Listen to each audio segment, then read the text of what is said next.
Hello, my name is Shyamkumar Iyer, and welcome to the session SNIA SDXI Roundtable towards standardizing a memory-to-memory data movement and acceleration interface. I am a chair for the SNIA SDXI technical work group. I'm also a distinguished engineer at Dell. I am very pleased to also share this platform with my esteemed panelists from the companies below. So starting with Philip Eng, who's a senior fellow at AMD. Phil. Hi. Hi, everyone. Alexander Romana, who's a principal architect at ARM. Hi, Shyam. Jason Wolgemel, who's a partner software engineering lead at Microsoft. Thanks, Shyam. It's a pleasure to be here. Donald Dutile, who's a principal software engineer at Red Hat. Hey, folks. Richard Branner, who's a principal engineer and CTO of server platform technologies at VMware. Hello, everyone. Welcome to our session. And finally, Paul Hartke, who's a principal engineer in the Xilinx CTO team. Thanks, Shyam. Thanks, everybody. So I'm warming up to the discussion that I'm going to have with these gentlemen here. But before I do that, I would like to talk to you a little bit about what is SDXI. SDXI is Smart Data Accelerator Interface. And some of us in the industry have been thinking about a problem that we've been facing. So currently, software-based memcpy is the current data movement standard. And while it has served us well because of a stable instruction set architecture, it takes away from application performance, and it also incurs software overhead to provide context isolation. While people have experimented with offload DMA engines in the past, their interfaces have been vendor specific, which means they're not standardized for user level software. So the Smart Data Accelerator Interface is a proposed standard for a memory-to-memory data movement and acceleration interface, which is extensible, forward compatible, and independent of I/O interconnect technology. SNIA SDXI technical work group was formed in June 2020, and it was tasked to work on this proposed standard. So far, we have 25 member companies and 60+ individual members. And we expect this to be a good standard that is applicable for a lot of people. So what is the grand vision of SDXI and how it wants to solve the memory-to-memory data movement and acceleration problem? Imagine you have an application, or maybe two applications, or more than two applications. You need an accelerator interface that can move data from a DRAM context A to DRAM context B without exercising the CPU cycles, because that's the whole point of the accelerator. But you also want to eliminate a lot of the software context isolation layers that are there, so that now you can enable applications directly from user mode. And while we do that, we don't want to just solve this problem for DRAM memory address spaces. We also want to solve this problem for memory classes like storage class memory, memory behind I/O devices, or memory pools attached to CXL links and fabrics.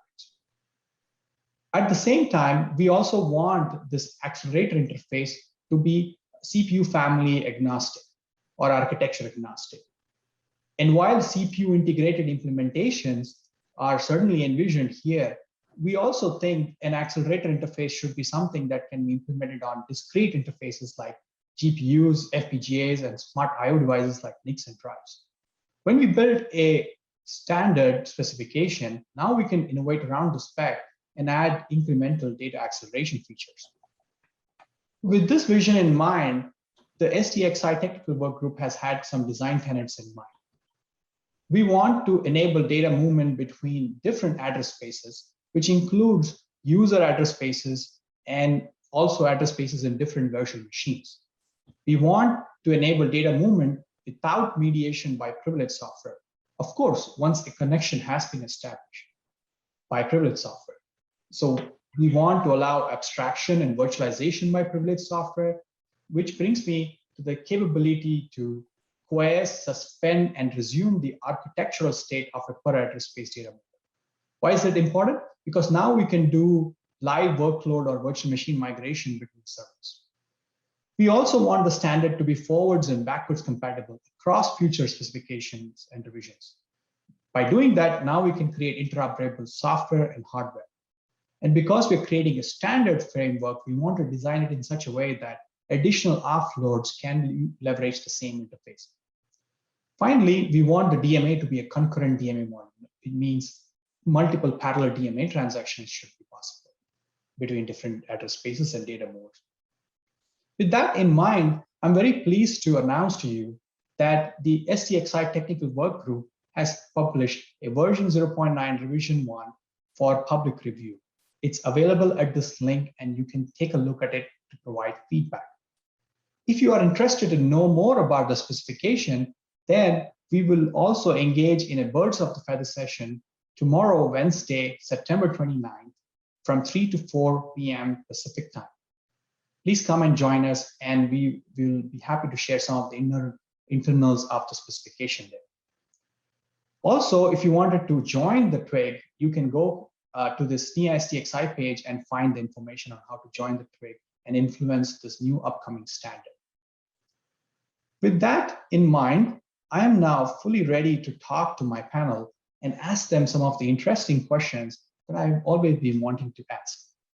So let me start with Phil. Phil, we've been partners here since the beginning of this journey, and now we have the spec out for public review. First of all, thank you for bearing with me this long, because I remember the time when we were going through the initial drafts of the specification, and we had done a POC using FPGAs or Dell.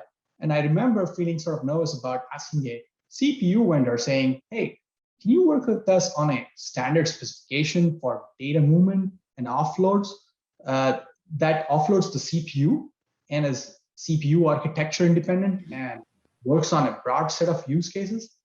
I kind of hope you guys didn't think we were crazy. Oh, not crazy at all, Shyam. I think the concept you originally pitched of what has now become SDXI for a standard data mover leveraging modern virtualization technologies, was very interesting and compelling. A standards-based approach is very important. It allows for more certainty and stability for software developers at both the OS infrastructure and driver level, but also for end user applications, depending on this type of acceleration. We expect this will lead to greater innovation within the overall SDXI ecosystem. Thanks, Phil. So what are some usage models of interest that SDXI can enable in your opinion? For me, the ability for system software or applications to easily move pages of data between different tiers of memory in a multi-tiered memory system is interesting. Also, the intra-host data movement, that is offload of data movement between virtual machines running on the same host, is also I think new and unique. Offloading these types of transfers can potentially speed up not just the data transfer, but can also free up CPU cycles for application usage. I see. So do you see SNIA SDXI technical work group's efforts to standardize a memory-to-memory data movement and acceleration interface help future industry trends and directions? Yeah, I mean, standards provide a very solid foundation for innovation. It provides a stable base upon which you can develop applications, whether that's end user applications or usages embedded inside system software. The technical working group, I'm sure we're very committed to ensuring backwards compatibility with new specification revisions so that we maintain that stability. In terms of memory-to-memory acceleration, one can see there's a broad industry trend towards new innovations in the memory system. Multi-tiered memory with varying capacity and performance, memory expansion via new buses, memory disaggregation, accelerators with memory, persistent memory. This is a big change from traditional systems where maybe you just have DDR memory and the biggest challenge is really just dealing with NUMA effects. So there's a lot of innovation happening in this space, and a standards-based method for moving data around between all of these different types of memory or memory pools is one of the missing pieces of the puzzle, and SDXI helps fill that role. Very cool. Are there some specific features of the specification that really excite you? I mean, the ability to naturally transfer data between different address spaces, which I touched on previously, I think it's very interesting. For our audience, here's a short version of how it works in the SDXI specification. SDXI defines the ability to reference different address spaces for each memory access. So each address space can be mapped using different IMMU page tables. On a memory copy, for example, you can use different address spaces for the descriptor, the source buffer, and the destination buffer. So you could have, for example, a kernel mode driver generating descriptors in kernel space that's going to perform a data copy from kernel space to user space. Now, you're not limited to using a single page table for everything as you might be in other device models. And if you can reference existing page tables like application page tables, you don't need to spend CPU cycles mapping your data buffers into some common virtual space or manually translating addresses into physical space. The same capabilities can be used to transfer data between virtual machines running on the same host. This can be used to accelerate intra-host networking, which can be important for a variety of usage models, such as in some hyperconverged infrastructure systems. The other feature I personally like is the expandability.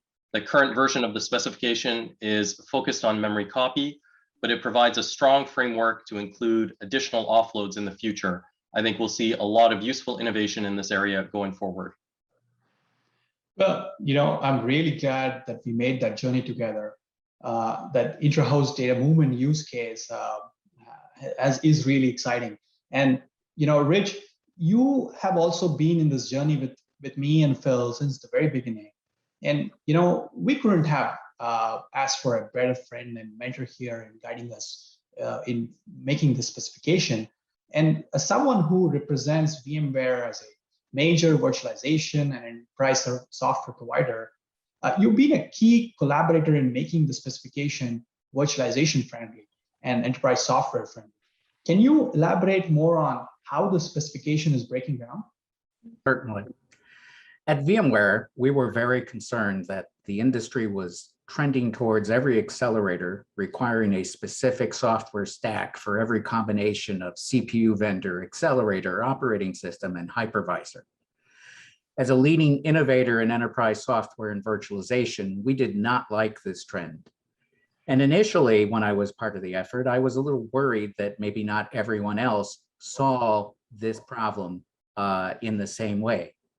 But the good news, at least, judging by the number and diversity of folks joining our work group, is that we're not alone in that concern.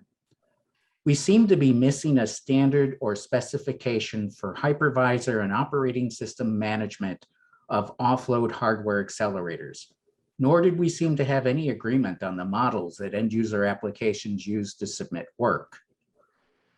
SDXI addresses these issues. It provides an open and common hardware accelerator programming model that spans the gamut of accelerators, hypervisors, and operating systems.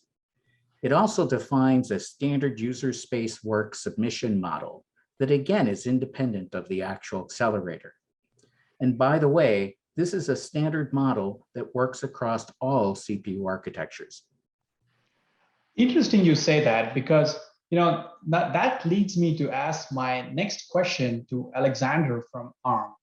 Alexander, do you see SDXI implementations possible on an ARM architecture? Why did ARM decide to join the SDXI TWG? There must be some usage models of interest that SDXI can enable for ARM and/or your partners.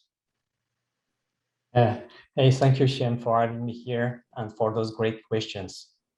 So most of you know ARM, but for those who don't, ARM is the leading technology provider of processor, interconnect, and GPU IP, offering the widest range of cores to address the performance, power, and cost requirements of every device, from IoT sensors to supercomputers, and from smartphones and laptops to autonomous vehicles. Interestingly, our IP is targeted towards both host and device side, making it critical for ARM to support the SDXI ecosystem, not only from a host vendor perspective, but also from a device IP vendor perspective. So why did ARM join SDXI? Well, ARM joined SDXI to help standardize the accelerator's architecture such that future devices, which can possibly be coherent to the CPU, are secure, easy to program, and provide effective capabilities for offload. Above all, we want really to support our partners by developing cutting-edge technology and driving standards to make sure they reach their full potential in ARM-based systems.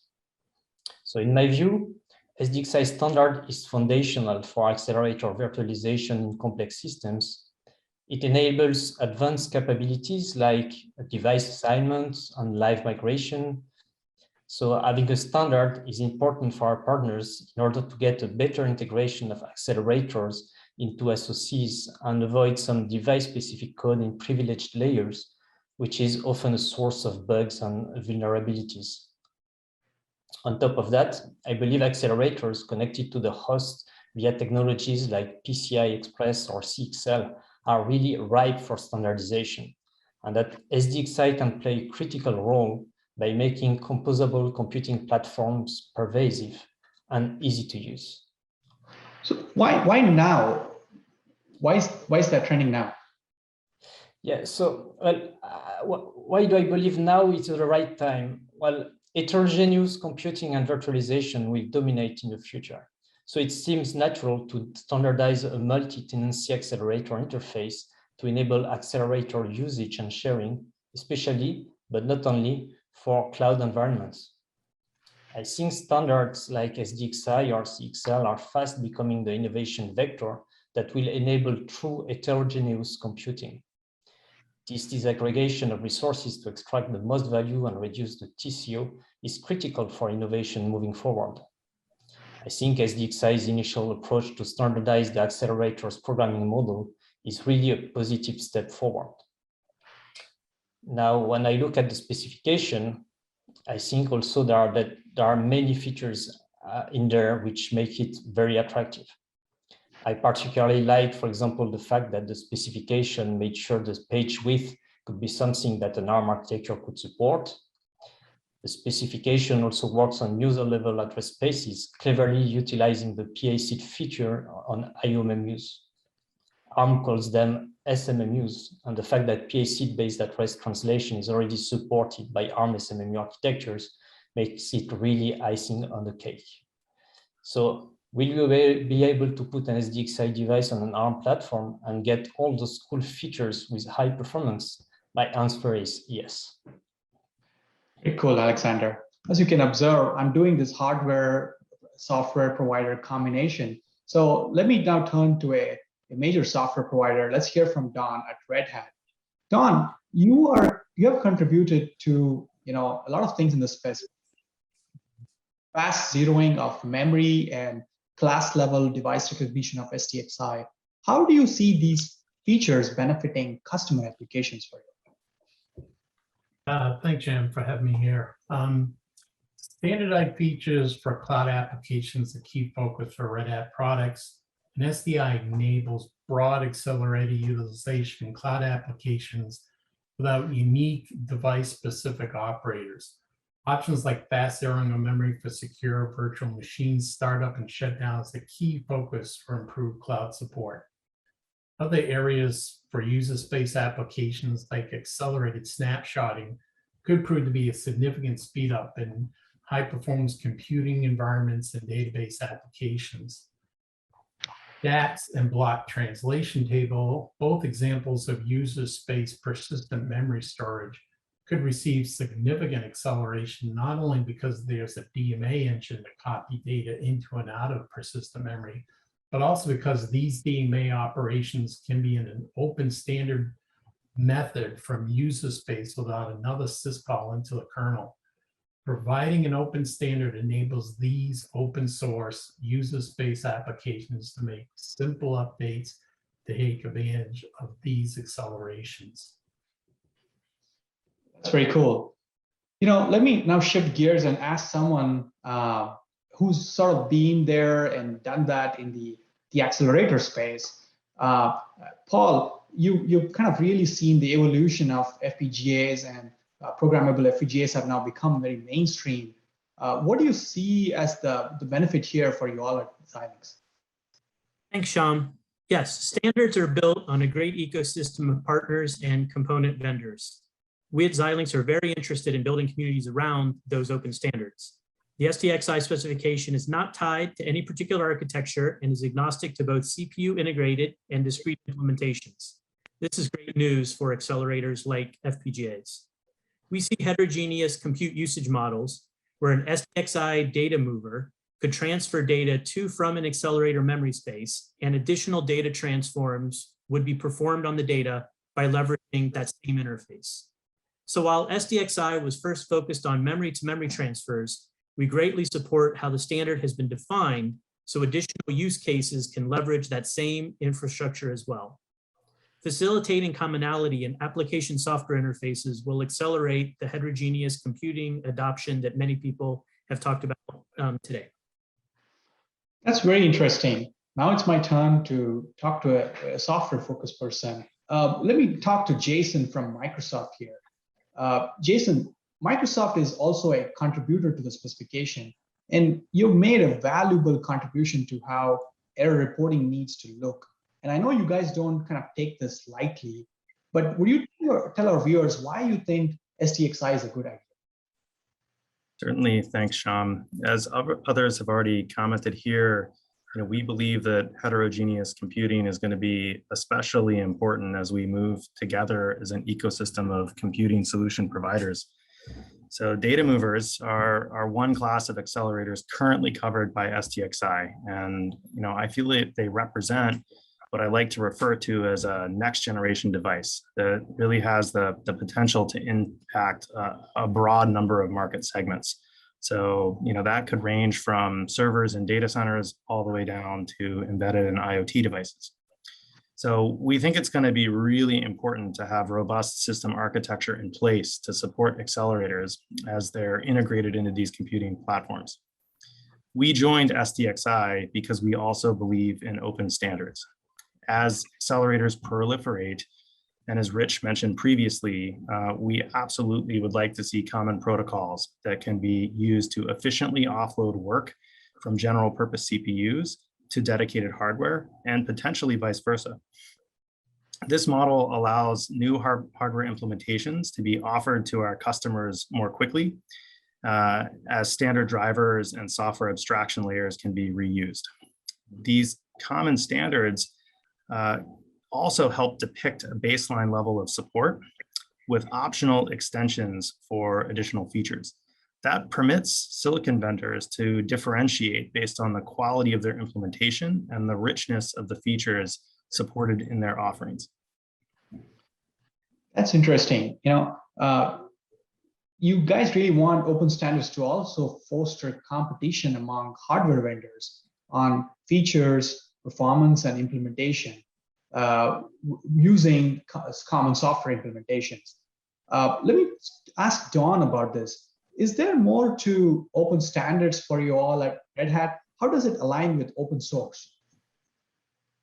Well, it's pretty easy to see that open standards are very important for open source. SDXI has taken an acceleration feature and making it a standard, so its adoption will be simpler, faster, and it'll be deemed a worthwhile investment that provides a broad payback, not a corner case, not a 1+ feature for one device by one system or one vendor. This enables a broader use and thus a much broader ecosystem that improves the ROI. That's very cool. I want to pick another point from Jason and actually pose that question to Rich, because I'm having fun here.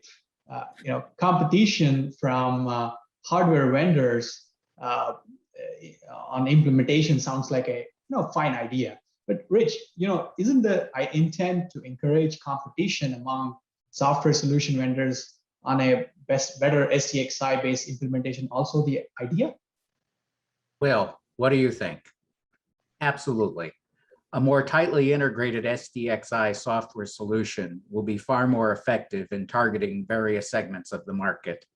And fostering that kind of environment will be critical to the SDXI technical work group.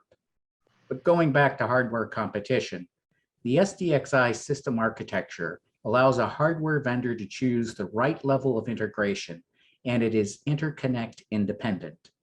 That means implementations can span the gamut from dedicated integrated CPU devices, external PCI devices, to remote devices over a Compute Express link. Nothing in the system architecture requires PCI Express only devices. Haha. Now I'm going to take the SDXI data mover to Jason. Jason, what do you make of when we say the SDXI implementations are like interconnect independent and non-PCI implementations are possible?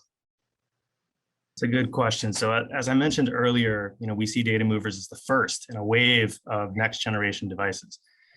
They're a really good litmus test as you tend to offload potentially really small latency sensitive operations to really large background tasks, and you want to improve throughput and or efficiency in both cases. But as other accelerators come online, we want to ensure they're also supported by standard system architecture, including the hardware and software protocols used to interact with them. So as Alexander and Rich both mentioned CXL a bit earlier, and to answer your question more directly, we're also looking at CXL as an attach point for accelerators. Unlike PCI Express, and as most of you know, CXL allows for device-side caches, which may be beneficial to certain classes of accelerators, especially as we look forward. We want to collaborate in industry forums like SDXI to ensure that the system architecture and protocols used to support accelerators allow safe and secure attachment to emerging standard interconnects like CXL that bring these valuable new features. In the final closing comments, I would love if each of you would share in a few words where and what aspects you think the SDXI specification should develop further. Jason, maybe let me start with you first. Sure. Yeah. I mean, you mentioned earlier that we submitted some, changes through the TWG to deal with error reporting. We want to, push on that a little bit further and talk more about RAS in general, especially as these, accelerators are used by different tenants. We want to focus in on, containing the blast radius of any failures. We'd also like to talk about quality of service. So, in cloud, cloud service providers such as like Azure, we deal with multiple tenants. We can consider them hostile to each other. We really want to, drill in and look at, potential noisy neighbor problems and eliminate them. We also want to talk about, latency improvements. As we decide where accelerators are integrated into the SOC, we want to reduce latency wherever possible for requests, as well as, determining when the offload is complete. Paul? Yeah, thank you, Shyam. Right. I think from our perspective, I talked about how SDXI facilitates heterogeneous environments and the protocol and specs supports it, but there's a lot of details to flesh out as we think about heading towards implementations, figuring out where it works best, what systems are ideal, and further adding in those details. And building proof of concepts and development systems is a key next step. Alexander? Yes, a bit like Paul. So in the future, I'd love to see how SDXI can address even more use cases in the next generation heterogeneous systems, including especially a standardization for new types of accelerators. Don? I think I'm looking forward to seeing it in the CXL space. I'm going to guess that'll be very important in the 2.0 timeframe, which is more geared for virtualization environments. And I'm looking forward to some of the additional offloads that we're all toying in the back of our minds that we keep thinking we want to introduce. So I'm looking forward to that too. Rich? Well, I've got a few, but I'll just mention 3 of them. One is I want to ring out the virtualization model. I think it's complete, but I want to make certain that we did not leave any stone unturned. The second is I really want to drive the cross-function collaboration across different processors and virtual machines. I think that's also going to be pretty important. And also privately, I would love to be able to shorten our acronym from SDXI to something that comes off my tongue a little easier, but stay tuned on that. The stone has been cast. Phil? Yeah, like for me, new data transforms and additional offloads, as well as fleshing out sort of the software infrastructure required to enable this VM to VM data transfers. Thanks, everybody. I must say this has been a great conversation. I've been talking to you all for a long time, but getting insights on how you would like to see a standard like SDXI be used is super critical. And viewers, if this interests you to learn more about this, then like I mentioned in the beginning of the panel, SDXI TWG has posted a version of the specification for public review. Please send us your feedback there. And in case you want to join the TWG to influence the future of the specification, we would love to encourage you. As you can see, we are a fun group and we would love to hear back from you. Also, please don't forget, tomorrow we have the Birds of the Feather session from 3 to 4 Pacific time, where we would unravel some of the mysteries of the specification with you all. Thank you, everybody.